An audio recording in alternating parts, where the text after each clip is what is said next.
every Jamaican and is to be managed by a new agency, the National Identification Registration Authority, which will replace the Registrar General's Department.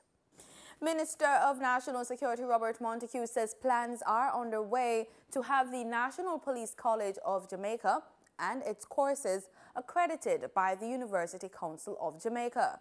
He says the aim is to provide tertiary credits to recruits who complete courses at the police college. The National Security Minister says over time the recruits will be able to achieve degrees from within training branch of the Jamaica Constabulary Force. The minister was speaking at a passing out parade and awards ceremony on the weekend. More than 300 officials are expected in the island for the 6th International Monetary Fund High-Level Caribbean Forum, slated for Thursday, November 16, at the Jamaica Pegasus Hotel in New Kingston. Among these are current and former regional heads of government, finance ministers, central bank governors, and private sector representatives, as well as senior staff of the IMF and other international organizations. Prime Minister Andrew Holness and IMF Managing Director Christine Lagarde are the key speakers for the opening ceremony. The Jamaica Customs Agency says it's collaborating with its partners in North America to disrupt the illegal shipment of firearm and ammunition to the island.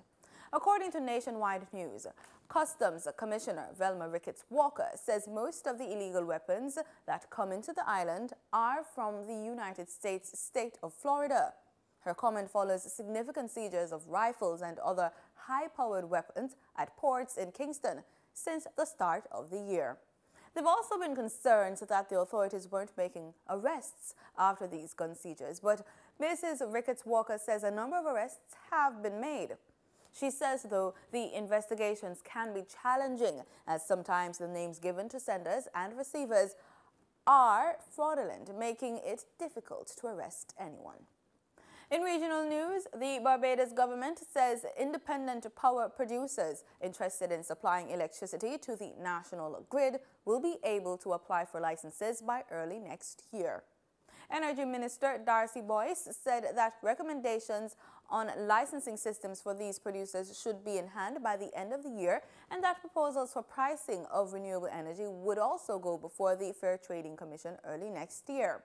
Boyce was speaking at a signing ceremony between the Division of Energy and Enermax Limited to facilitate the installation of solar photovoltaic systems at 28 community centers and 9 polyclinics. The project, which will be implemented over the next 3 months, forms part of the Disaster Risk and Energy Assessment Management project.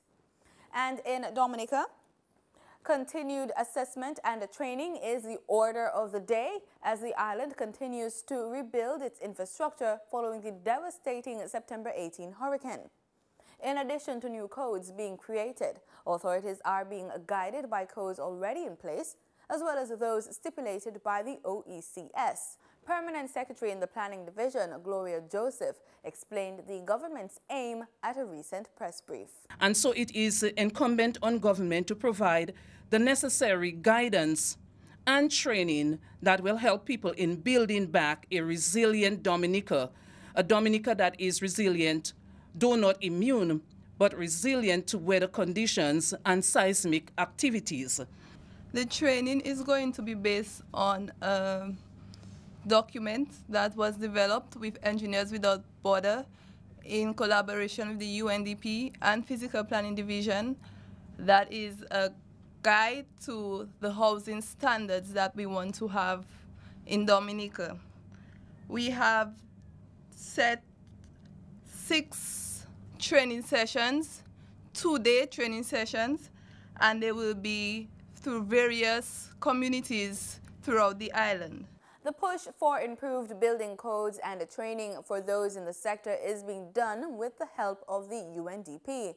Massimiliano Tosi from the UNDP explained that more than 100 people, some of which are Engineers Without Borders, have been deployed to assess buildings and gather information. They are organized into 27 teams mainly composed by 3 persons each, and they are using a very innovative app that is provided by Microsoft, and they're using also a tablet that was provided by Microsoft to the government of Dominica through the UNDP.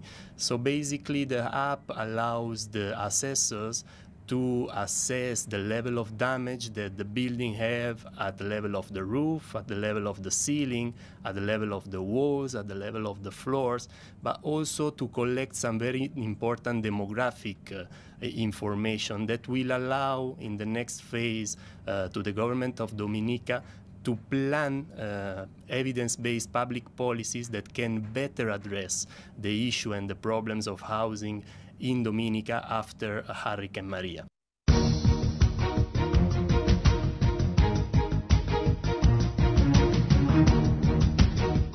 In sports, Barbados Pride declared on 304 for 7 just at the Super Break in the day-night affair in reply to Jamaica Scorpions 176 for 8 declared on Sunday's final day of the rain-interrupted regional 4-day match at Sabina Park.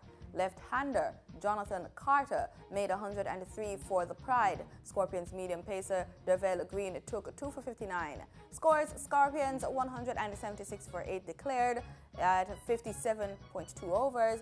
Pride 304 for 7, all in 93.4 overs. And that's it for news and sports. Thanks so much for making it PBCJ. Do stick with us. The weather report is next.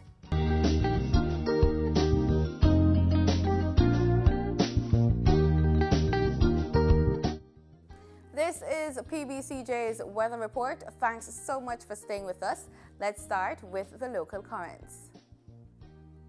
In Kingston right now, the temperature is just about 27 degrees Celsius. We're seeing a forecast of some cloudy conditions today, but it should be pretty sunny out this afternoon. The wind speed is east-southeast at 19 kilometers per hour. Let's take a look at the conditions over there in Montego Bay, St. James. We're seeing that it's pretty sunny out with a temperature just about 27 degrees Celsius, but it's pretty warm out, so it feels like 31 degrees Celsius. And across the island today, we can expect scattered showers at some point in all parishes, and we're also seeing an average temperature between 28 and 31 degrees Celsius. Tonight, we can expect slightly cooler temperatures at 23 degrees Celsius in most parishes. We should also plan for scattered showers across most parishes, but it should be just mainly cloudy over there in Black River, St. Elizabeth. In our forecast for tomorrow, we can expect warm temperatures between 28 and 29 degrees Celsius, and we're seeing possible showers across the island for tomorrow as well. In our regional forecast, we're seeing an average temperature between 26 and 29 degrees Celsius. We're also seeing rainfall across the region, so for those of you who are traveling, please pack accordingly. In our travel planner across to the United States, we're looking at rainfall over there in Miami, but it should be pretty sunny out in New York and Atlanta. We're also expecting cool temperatures, a -4 degrees for the minimum temperature and a high at 28 degrees Celsius for these areas. Let's take a look over in Europe. We're seeing sunny skies for Madrid. We're seeing showers for Paris and London.